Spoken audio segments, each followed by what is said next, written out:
Hello friends, good morning. कैसे हैं आप लोग? उम्मीद करते हैं बहुत अच्छी हूँ। मैं भी बहुत अच्छी हूँ। तो सुबह के बज चुके 7:15 और मैं चाय पी के बैठी हूँ। अब ये चाय इसलिए बची है, पता नहीं, नीचे छन्नी है ना, उसके छेद बड़े बड़े हैं तो नीचे की चाय पत्ती निकल जाती, फिर उसके बाद मन बेकार हो जाता है। तो फ्रेंड्स, मैं ना आजकल बहुत परेशान हूँ। लगभग 4 महीने तो मान के चलो आप। बहुत ही परेशान हूँ कि सोचती हूँ कि कहाँ चली जाऊँ, क्या करूं, बस यही सोचती है पूरे दिन लेट के मैं।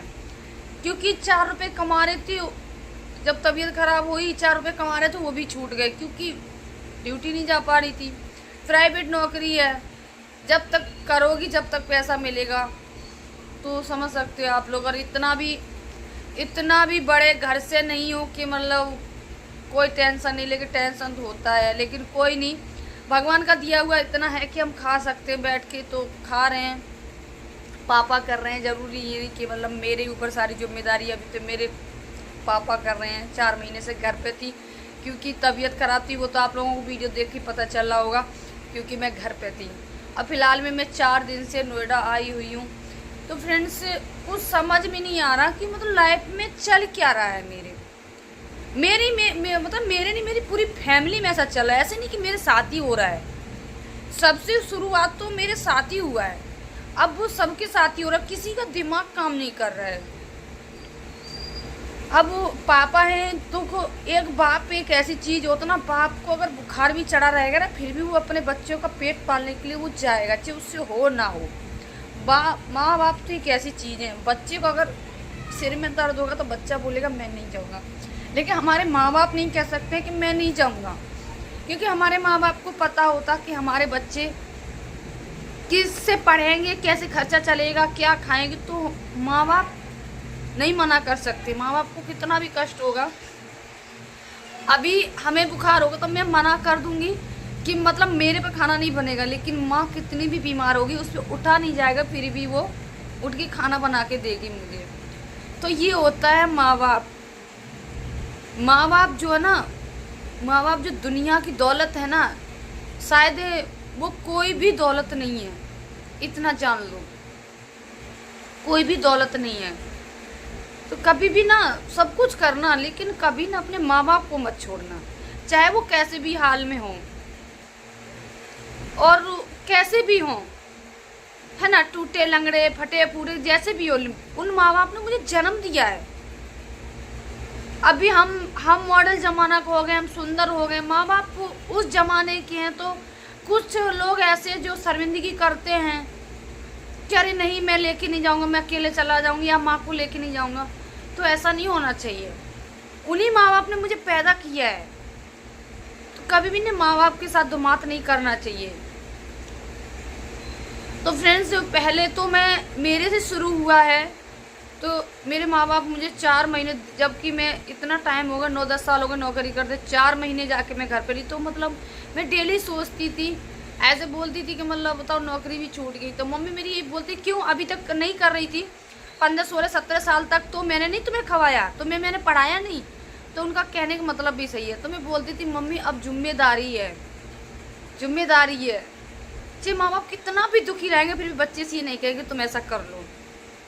अब फ्रेंड्स, मेरी छोटी वाली सिस्टर, मतलब मेरे से छोटी वाली है, इतनी बीमार है, उसको समझ ही नहीं आ रहा कि क्या हुआ। अभी 1 महीने उसको बुखार, सर्दी, जुकाम, पता नहीं क्या क्या लगा रहा, तब जाके सही हुई। तो उसको समझ नहीं आ रहा कौन सी दवाई साइड इफ़ेक्ट कर गई है या क्या हो गया है। उसके यहाँ पे ना, यहाँ पे जो हमारी जॉइंट है, इतनी बड़ी गांठ निकली है कि ना तो वो ऐसे कर सकती है, ना वो खा सकती है, ना वो सो सकती है। ये सब रखा है ना, इतना ऊंचा कर करके सोती है वो, क्योंकि उसकी गर्दन में दर्द होता है। लेकिन फ्रेंड्स, जिसको दर्द होता है वही समझ सकता है।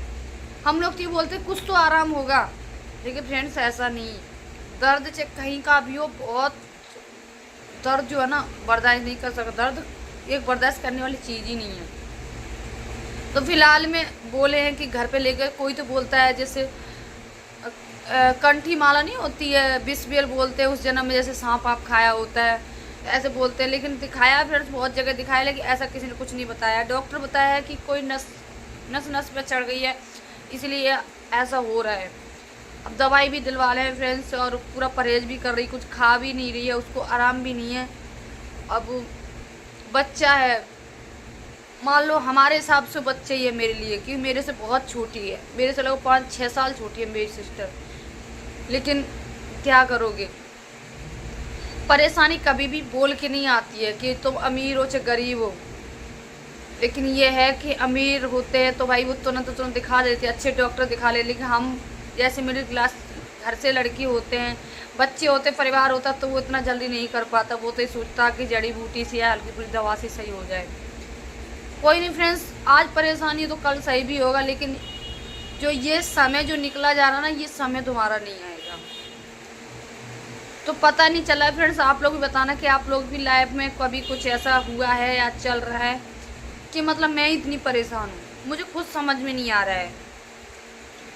देखो मेरे पापा है जिम्मेदारी उठाते हैं, लेकिन मुझे ऐसा लगता है कि देखो मेरे पापा भी बीमार रहते हैं पहले से भी, आप लोगों को पता है। तो मुझे ऐसा लगता है कि सारी जिम्मेदारी मेरे ऊपर है। मैं भले रूम पे हूँ, अभी फ़िलहाल में नहीं जॉब लगी है क्योंकि दीपावली का टाइम है, देखते लगेगी। लेकिन मुझे ऐसा लगता है ना कि मैं काफ़ी टाइम से काम नहीं कर रही हूँ। ऐसा लगता है कि मतलब मेरा कुछ फर्ज ही नहीं बनता क्या घर में करना। लेकिन ये है कि हम दिखा नहीं पाते कि हम डिप्रेशन में, टेंशन में क्या कर सकते हैं। हमारे घर की नौकरी नहीं है, जाके पकड़ लेंगे, जब हमें नौकरी मिलेगी जब ही हम करेंगे। कोई नहीं फ्रेंड्स, आप लोग मेरा साथ मत छोड़ना, बस आप लोग इतना ही कहना चाहूँगी। और आप लोग कमेंट करके मुझे ज़रूर बताना कि आप लोगों के भी साथ कभी ऐसा हुआ है या फिर ऐसा होता है लाइफ क्या क्या। एक कहावत सुनी है कि कुछ पाने के लिए कुछ खोने पड़ता है। तो मैं भगवान से एक ही दुआ करना चाहती हूँ कि भगवान अगर मुझे कुछ खो के कुछ पाए तो क्या है बताओ। हम सब कुछ तो पाने के लिए करते हैं, लेकिन बस उतना ही करते हैं कि हमारी फैमिली अच्छे से रहे, चाहे हमें 2 रुपये मिलें, लेकिन हम अपनी फैमिली में 2 रुपये में मिल बाँट के खाएं। अब हमारी फैमिली पता है 3 घर पे हैं, 3 यहाँ पे हैं, कभी भी कोई इकट्ठे नहीं हो सकते हम, कभी भी। क्योंकि देखो परदेश है, नौकरी कर रहे हैं, घर की जिम्मेदारी है, 4 बच्चे पढ़ रहे हैं, घर में भैंस बोए भी है। जो पैसा है यहीं का है, जो भी मिलता है। तुम जान सकते हो कि प्राइवेट नौकरी में कितना पैसा मिल सकता है। तो हम लोग कभी कोई शादी ब्याह या कोई त्यौहार होता जब ही हम लोग इकट्ठा होते, क्योंकि घर की जो है ना मजबूरी हो जो ना कभी इकट्ठा होने नहीं देती है। लगभग 9 साल तो मुझे होगा नौकरी करते, 9 साल में मुझे पता कि हम लोग कितना इकट्ठे रहे हैं। कोई नहीं है तो ज़िंदगी है, जिसकी किस्मत में जो लिखा है वो तो होना ही होना है। लेकिन फ्रेंड्स इतना भी नहीं लिखा होना चाहिए। आप लोग भी बताओ कि इंसान जो ना टूट जाए। अब मैं सच में टूट गई हूँ, हकीकत बता रही हूँ। क्योंकि आज 2 साल हो गए हैं मुझे, 2 साल मुझे सोशल मीडिया पर काम करते हो गए हैं।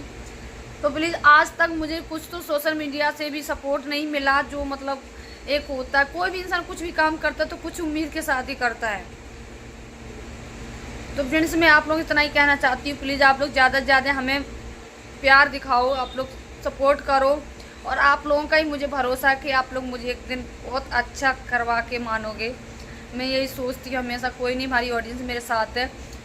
जब मेरा मन टूटता उठता तो मैं कैमरा लेके खड़ी हो जाती हूँ, जैसा मन करता है मैं वीडियो बनाती हूँ, जो मन करता है गाना बजाती हूँ, क्योंकि मेरा मन अच्छा होना चाहिए। तो फ्रेंड्स ये वीडियो मैं यहीं पे एंड करती हूँ। आप लोगों को अगर अच्छा लगा मेरा वीडियो तो लाइक शेयर कमेंट करना। और आप लोग प्यारा प्यारा से एक कमेंट ज़रूर किया करो। मैं कि सबके कमेंट पढ़ती हूँ और मुझे बहुत अच्छा लगता है, मुझे संतुष्टि मिलती है। मैं फ्री टाइम में बैठती हूँ या मुझे कोई डिप्रेशन होता है, कोई टेंशन होती है, तो मैं सबके कमेंट पढ़ती हूँ। तो मतलब मन खुश होता है कि हाँ मेरे साथ मेरी फैमिली, मेरी ऑडियंस मेरे साथ है। तो चलिए ठीक है फ्रेंड्स, अगर वीडियो अच्छी लगी हो तो लाइक शेयर कमेंट कर देना और पेज को फॉलो ज़रूर कर लेना। प्लीज़ ज़्यादा से ज़्यादा वीडियो को शेयर करना।